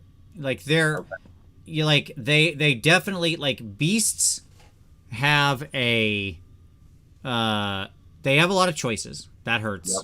Yeah, right. Yep. There are many bad choices in that book. Like, yes, a lot. Lots of traps. Lots of traps. But the strategy of beasts is relatively straightforward. The new terrain we mentioned does make it so almost any unit suddenly becomes at least minorly dangerous, right? Yes, and so new players will feel that. You'd be like, hey, even my best gore sitting over here doing work, right? Or whatever. Okay. When they come in at like Rend 3. Yeah. They are a very mobile army, right? Yep. But I'm going to move them down here just slightly. They lose a slight point because, again, they're drifting toward that finesse army space where everything's very fragile and stuff like that, or difficult to get its most, I mean, they usage out of. Need to be down near Sylvaneth, if I'm going to be honest, now that I think about it, just from a heart. Because, like, it's just so easy to lose with them. Yeah. Brian S. said, does having rules in a quickly aging white dwarf knock them down at all? No, because the scroll is the new scroll now, so, and the monster thing is all in the app. And it's going to be, and that scroll is going to be in all of the app. So that's what matters. Right. So it is easily accessible. But yes, I hate that that's how that gets published initially. As I've said many times, I hate the Tome Celestial. All right. We're down to 5, Tom. Here we go. Slaves 2, Darkness. Boom, boom, boom. It's hard to recommend them because there is a new book coming. I mean, what I'll say is this. Most of the models have been there forever. Yep. But a lot of the stuff that I would want to run, a lot of it's newer, or some of it is at least. Yep. And so it's not going to be as cheap to access. I don't know. I would like Slaves feels like just a very middle army. Yeah. Yeah, I agree. I think it's slightly below middle in its current book. We'll see what the new one looks like. Yep. It is still relying on, there's a lot of different interactions. It's still on its 2.0 book. Yep. Hopefully World gets better in 3.0. You do have some big expensive models. I drifted them towards the right some because, if you want your Archeon, that ain't a cheap kit. There's it is a very large army. There is a lot of trap choices in this book, right? Yeah. And so we'll see how they do in the new book, but right now they're drifting over here. Yeah, Marauders are a pain, even though they're good. just list building in that army is very complicated, right? Yep. Because Yep. you have 18 different Warcry groups, and wait, how are they battle line? What's going on here? What's this Mark of Chaos stuff? You know, like it's a lot to explain. I'm talking myself into lowering them down even more. Yep. Yeah, no, I agree. Okay. They kind of get in that pile. Yep. Okay. Yes, and they are definitely not the easy paint jobs. I agree with that. Blades of Corn in their current incarnation, Tom. Again, we're not future stonking this one. Where are they at?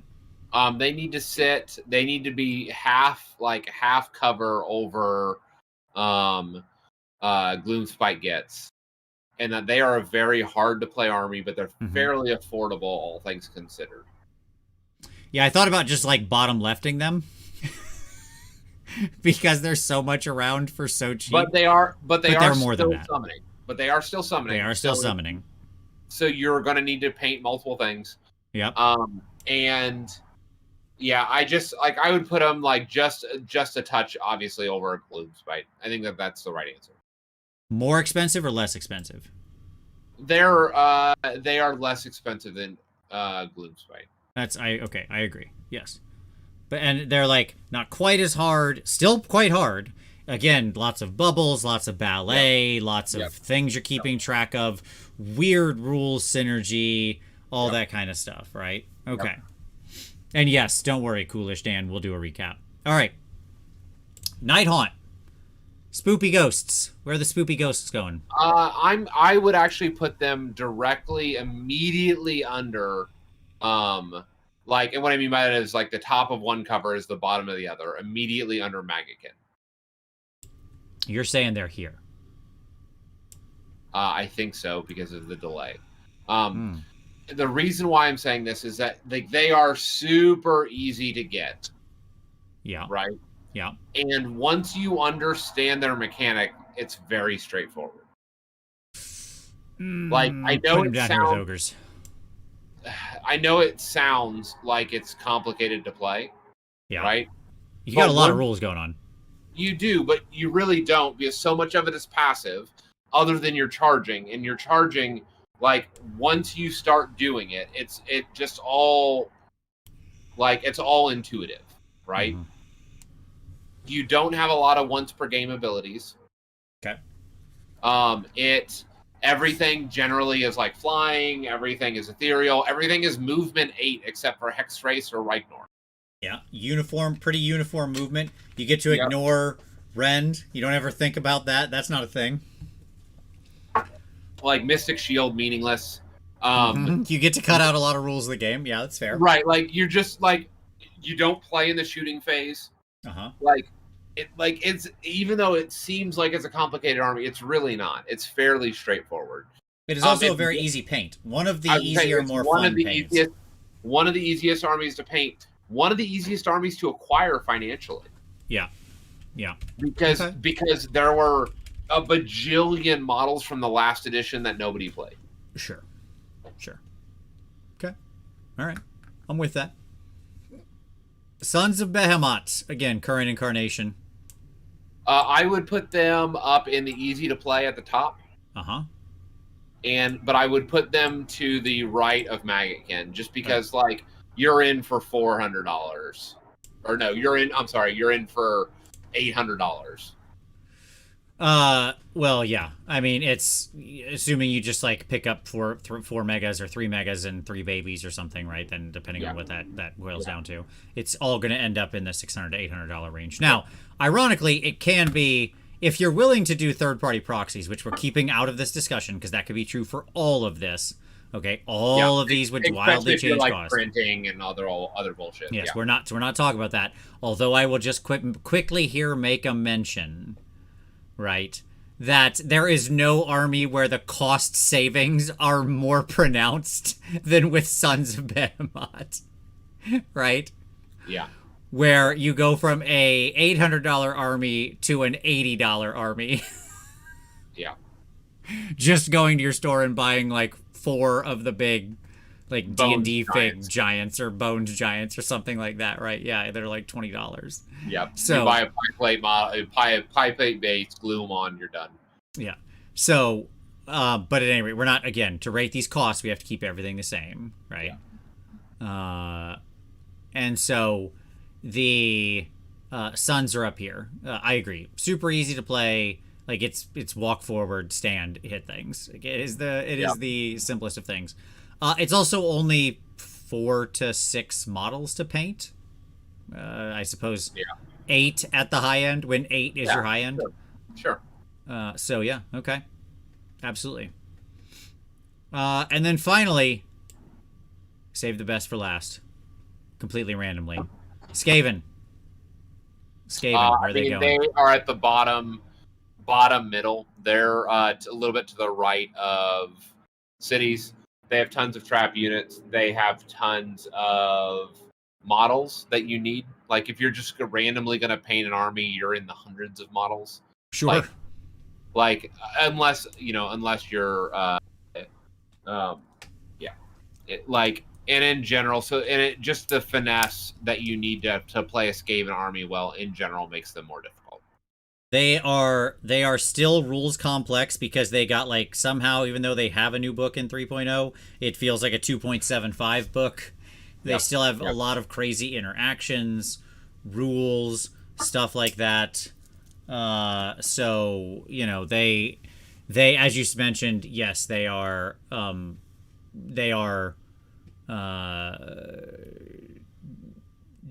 so many models, so many out of date old models that are very expensive. It's in fact, let's scoot them down. They need to be over here. They need to be over here more. It's a you got to be in it for a love of the game. Brandon, Vince, how tall are you? I heard you're super tall. I'm not super tall. Tom is taller than me, is the fair thing, if you want to be real about it. But I'm a little over 6 feet tall. And Tom, you're what, 6'2", 6'3"? 6'4". There you go. So there you go. Okay. So there we go. List complete, Tom. We did it. We tiered them out. This is the official ranking. We'll have this memorialized for all time. Yep. I mean, the summary here is this. The things that have been awesome are still awesome.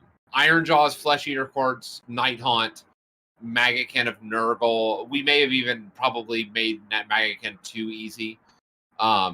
Sons of Behemoth, and what was our other one? Ogres. Yeah. Yep.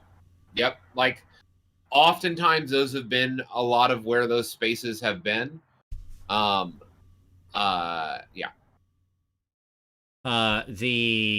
Yes. So, and then that leads us down into Stormcast here, sitting in this very odd position because of they're one of these rare, weird armies that's very low cost, but still drifted up on the complexity curve. Yep. Then you get down into the middle cost clump of complexity, which is Beasts, Caradhran, OCR. A lot of 2.0 books hanging out in here, right? Yep. These could move. These could move with new books. And then Igneth landed squarely in this territory. And then we get down into the new player hell, right? Which is Slaves to Darkness, Bone Splitters or Cruel Boys, Fire Slayers, Soulblight, Daughters, Sylvaneth, Tzeentch, Skaven, Slaanesh, and LRL. So. Yep. Not all armies are created equally. Yeah. Artorias, again, it's not that Stormcast are that hard. It's that it's very difficult to understand what you should like, especially if you're a new player, if you're starting your army. It's extremely difficult to look at that book and go, okay, what of these are good? Like I was just this week. Which of the 70 scrolls do I run? Yeah.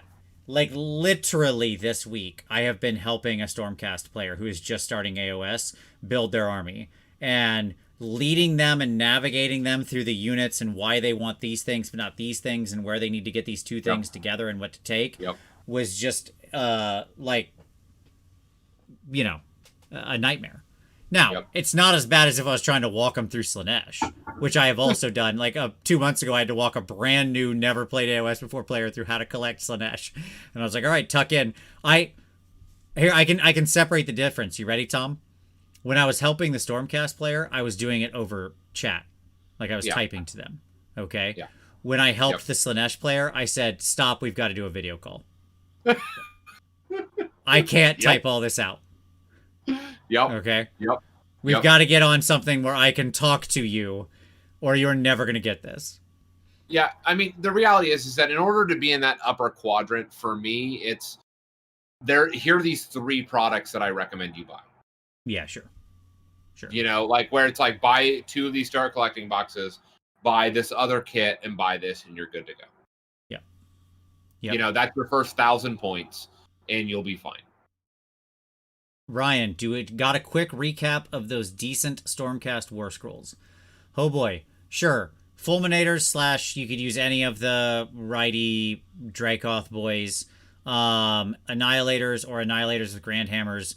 Lord Relictor, Never the Knight Relictor, Knight Incantor, Lord Bastion, Carthalos, Chad of Sigmar, Vindictors, Liberators, ironically one of the oldest models in the range, but still good.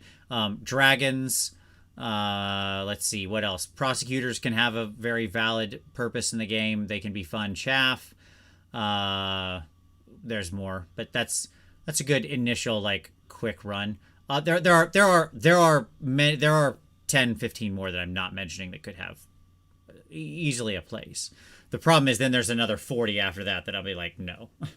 Right. But there's a quick run. Okay. Cool. Well, Tom, we did it. We tiered them out. There you go. All right, folks. Well, hey, if you didn't hit like yet, you should do that. Do you have a different opinion? Drop it down in the comments below. I'd love to know what you think about our list. As always, thank you. Very much appreciated. Tom, go back and enjoy your vacation. Thanks for sticking it out. We went a little longer than I wanted, but not too bad. For all of you out there, thank you so much for watching. Hit like, hit subscribe, do the fun things, hit the fun buttons. Don't forget, we've got a Patreon if you want to support the channel, focused on hobby, review, and taking your next steps on your hobby journey. There's a merch store down there, which is another way you can support the channel. Don't forget to get your votes in for Team Tom or Team Tyler, the only way we decide things in society, which is through capitalism. At the end of the year, we'll be seeing who's the better co-host.